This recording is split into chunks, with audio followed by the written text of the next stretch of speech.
Good morning, everybody. Happy Thursday to you on this September 4th, 2025. I got all of your stories for your rush hour ride to work. A very eclectic one indeed. We'll be covering Blake Lively, believe it or not, and the amazing new court filing. A document actually has hidden Taylor Swift lyrics in it from one of her songs. Of course, Taylor Swift no longer friends with Blake Lively. Oh, salt in the wound. We'll get into that story and also cover Laura Owens as she asked the state of Arizona permission to travel. As you know, she's got a trial happening in January of 2026, which I will be traveling for as a star witness. So it's going to be a very busy first quarter of 2026 as we have the trial in Arizona, and then in New York City, I'll, of course, be attending the March 2026 trial for Blake Lively.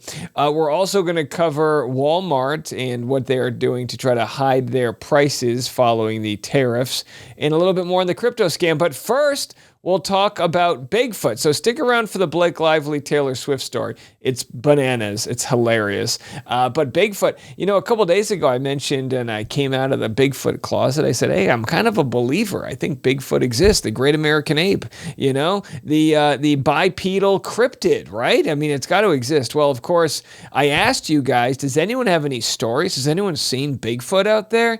I live in an area now that was once more wooded, and there's actually some documentation of people that have seen Bigfoot back in the 70s and 80s. There's a Bigfoot map where you can map it out and all of that. And again, it's kind of a fun thing to think about, but hey, why not, right? We're not alone out there. There's other apes in the wild and other continents. What about the great American ape? Maybe it exists. Maybe it's super bashful. Well, I actually heard from one of my audience members, and I want to hear from more of you, but I heard from one of my audience members. They've got a family member who's terrified to talk, doesn't want to share anything publicly, but says they've actually seen Bigfoot twice in the Pacific Northwest. Again, Pacific Northwest, that's like the New York City of Bigfoot sightings. That's where you got the Oregon Highway. That's where it all is, baby. Vancouver Island, my Canadians up there. Bigfoot sightings in Canada might just be a hairy Canadian. Who knows, right? Those crazy hockey folks.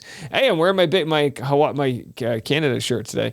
Got a couple Canada stories for you. So I'm here to tell you, if you've got a Bigfoot story, I want you to call in. We want to hear it. Let's do Bigfoot Fridays. Let's hear your Bigfoot story. Why not? All right, well, he's got big feet, but he is not a Bigfoot. It's Travis Kelce we're going to get to next. Travis Kelce arriving in São Paulo, Brazil. That's right. The big opening game for the NFL is Friday night, tomorrow night. Here he is at the airport.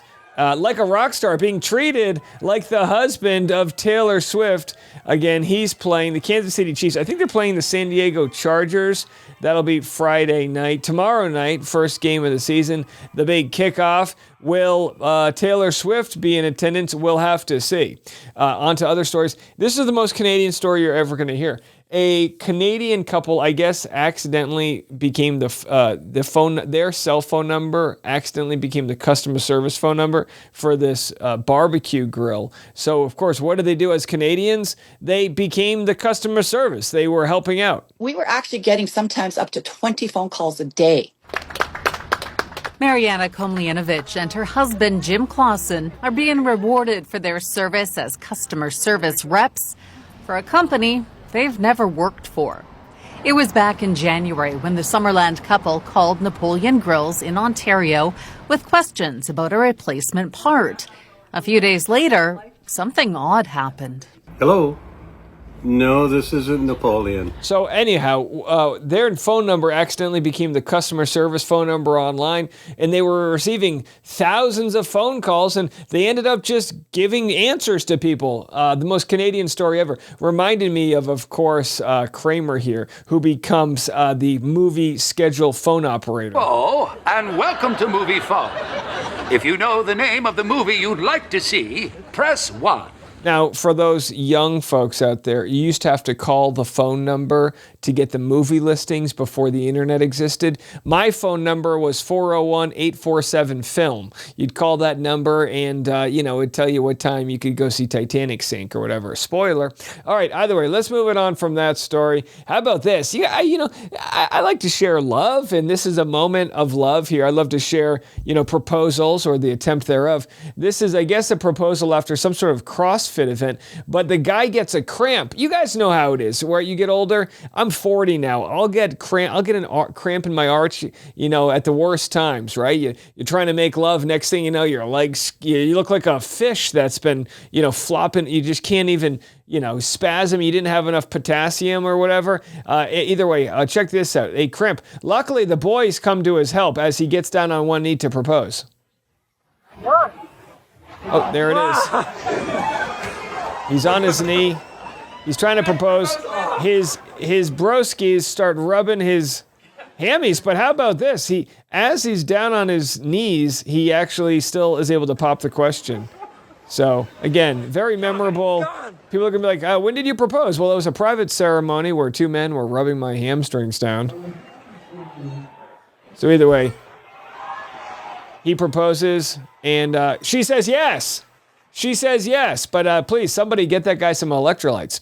All right, let's get into it. We have an update on the Clayton Echard story here, of course. I'll read what Clayton's justice had to say on Twitter. New court document for the state of Arizona versus Laura Michelle Owens. And again, I have to keep updated on all this as a star witness. It's my job as star witness to make sure I'm up to date on this story. Of course, we've followed this for several years now. The blowjobs heard round the world. Serial con artist, pregnancy faker, and emotional terrorist Laura Michelle Owens is asking the court for permission to 3 trips to San Diego in September to travel for business and to visit her sister. Again, people are wondering, what business? Is she in the business of trapping another man? She says, what business? The one that gave you $449,000 in a money market account? The one you claim provides you an annual salary of $200,000 a year? Or the one you claim not to have and makes you indigent, needing taxpayer money to pay for experts in your criminal court case? Yeah, that's the problem with Laura Owens, right?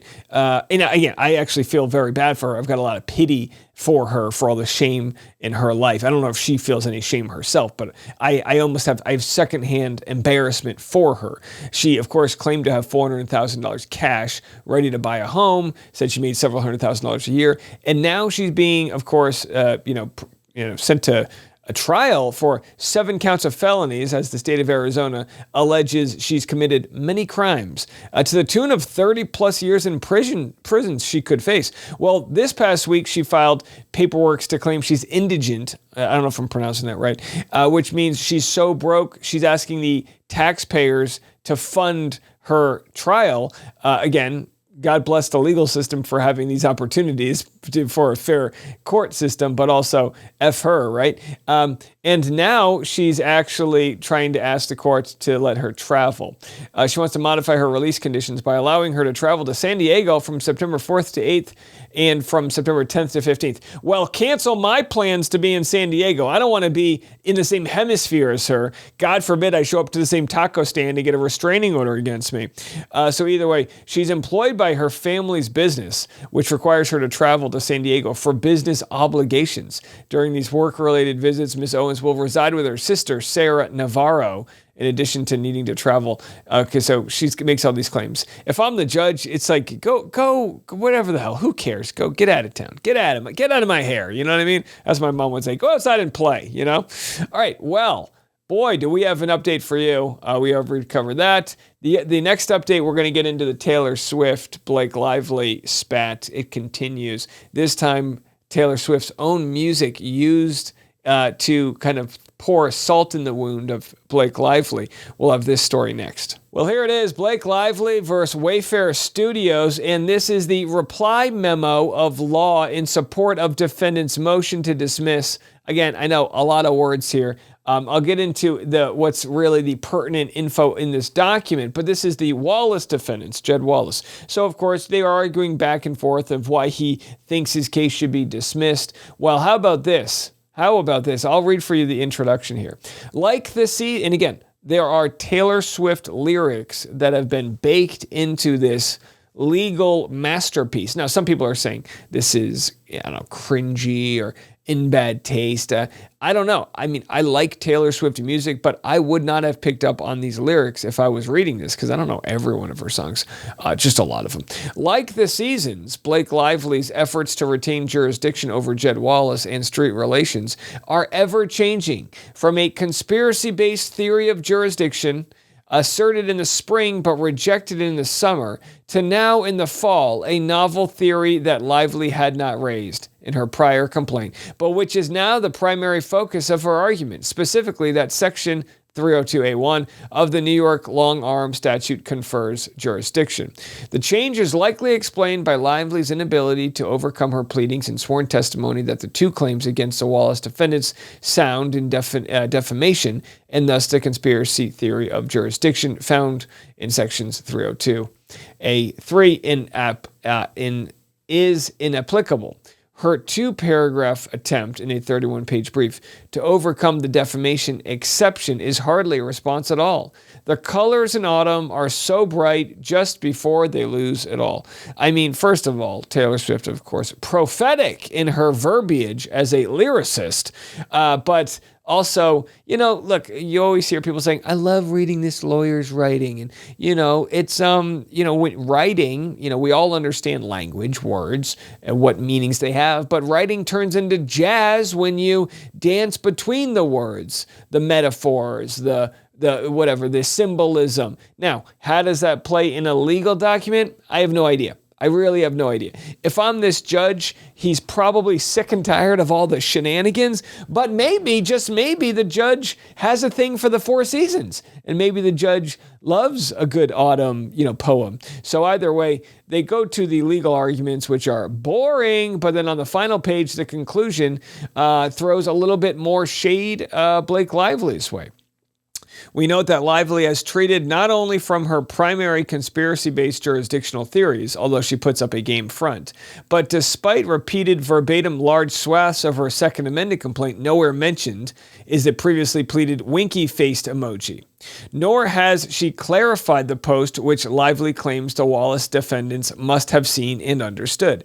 It depicts Lively under the caption, Blake Lively at Blue Jean Baby, NY Lady, which anyone who has listened to Elton John or watched the movie or seen the play Almost Famous knows is not NY Lady, but LA Lady, the address Lively used when she sued Wallace in Texas. We would concede that the Blue Jean Lady, wherever found, was, in fact, a seamstress for the band. But with all that, the motion to dismiss should be granted. What the hell am I reading, guys? Did somebody write this? You ever start doing some work, writing or podcasting, whatever, and then the edible you took kind of hits? You ever take those 10 milligrams and then you forgot you took them, and then all of a sudden you're like, the world's spinning. I'm citing Elton John quotes. I've got Taylor Swift lyrics dancing through my eye. Either way, I approve. I like it. It's good. Go for it. Use whatever tools are in the toolbox to let the judge know how absurd you think these lawsuits are. And again, I went to ChatGPT. Here's the one paragraph update. You know what? It doesn't even matter. But what I found interesting, I says, are there any Taylor Swift lyrics in this document?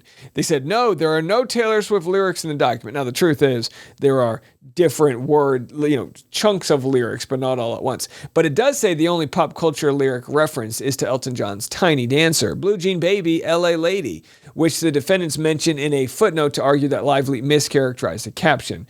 Everything else is strictly legal argument in case citations. All right, Judge, ChatGPT says that it must be true. Everything else was just a strict legal argument, so you better shake this one off. Anyhow, well, let's move on from there. Why don't we?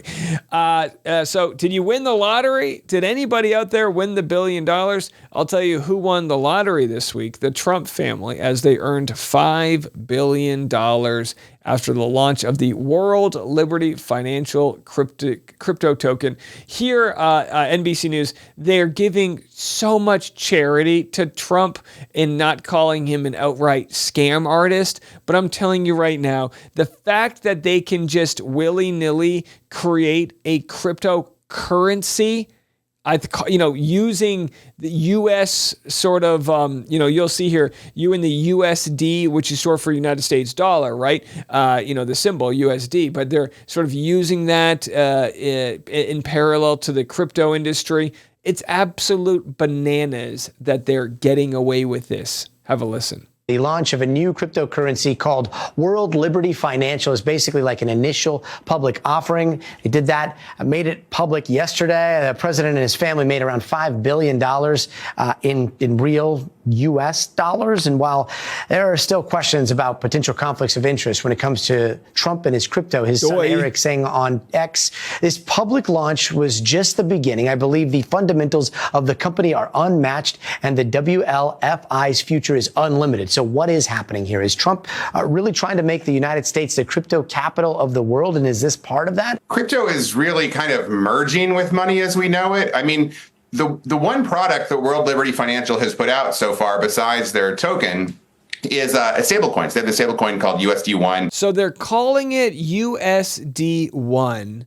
Again, this is a Trump family founded currency, and they're using the office of the presidency to push this thing. It's absolutely fucking insane. And the fact that the media is not calling it as insane, I mean, these news anchors should be losing their mind. They should just have the censor button going nonstop with how insane this grift is. It has a couple $1 billion worth of actual dollars deposited into it. And that's the main thing that they put out already. So stablecoins are kind of where crypto meets the dollar. And that's all right. So anyway, I mean, look, I feel as though a lot of people just don't understand crypto. So they just hear numbers and they go, well, isn't everybody profiting off of it? And it's like, first of all, I think all stock trading should be illegal. Oh, so-and-so made $50 million. We're talking $5 billion and they're just beginning. This is freaking nuts. How about this? Walmart is now, they're noticing that their prices are skyrocketing because of the tariffs. And they're finding out that the Walmart employees are actually removing the prices on items. I'm telling you this. If you find an item in a Walmart and there's no price tag on it, you should be able to walk out with that item. Just a thought. It's free.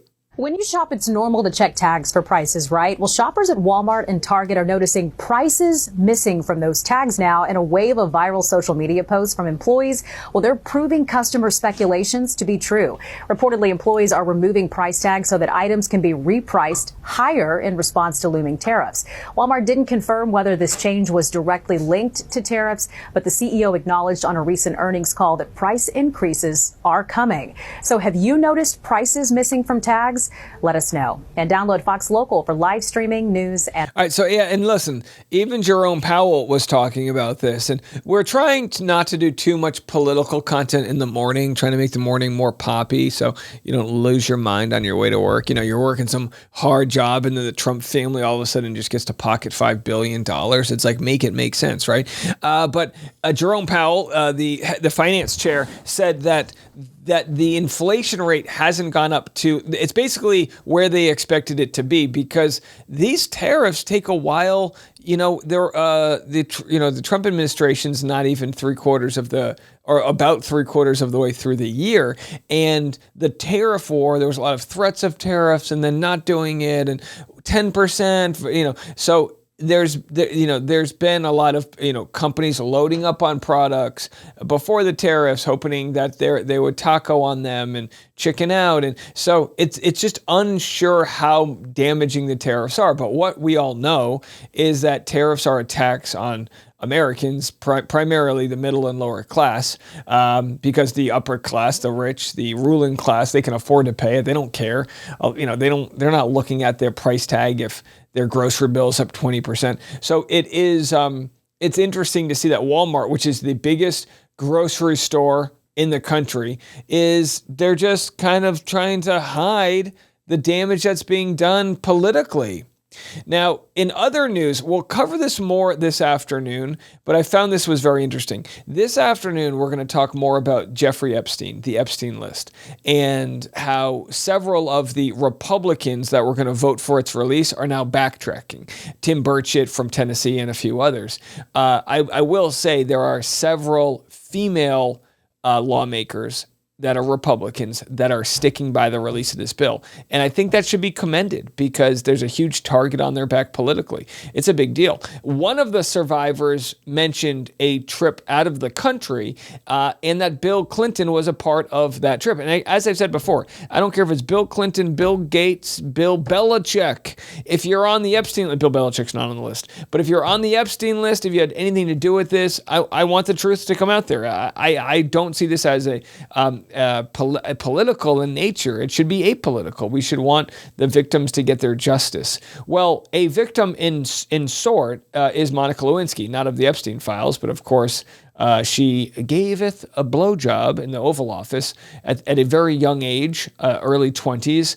And here she talks on Call Her Daddy podcast about that situation, of course, with President Bill Clinton. In 2014, you said the relationship was consensual. In 2018, you said you were just reevaluating how power dynamics impact consent. Now, today, where do you stand?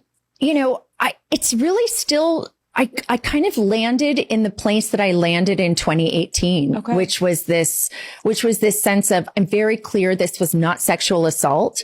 And therefore there's a level of consensuality that was there. And at the same time, because of the power dynamics and the power differential, I never should have fucking been in that position. Then I think that you can't even understand what you're walking into. And that's where it's the responsibility of the person with more power. And that power can be age. It can be their job. It can be their financial resources. It can be, you know what I mean? And it's so that again, Monica, and why I appreciate you talking with me about this is I see it every day still in media, in different corners of social media, even where a woman is being pinned as something. Yeah. And when you are a woman that's had any form of what you're discussing and what I'm discussing of the slut shaming or the judgment or the double standard, it's so obvious as a woman where I'm like, there's just no fucking what. So this is an interesting conversation, which ties into a lot about what we've talked about from power dynamics with the Justin Baldoni, Blake Lively stuff. In that case, Blake Lively had pretty much all the power dynamic. But in the case of Monica Lewinsky, she shows, look, I shouldn't have been, how were there not guardrails to prevent that situation from happening?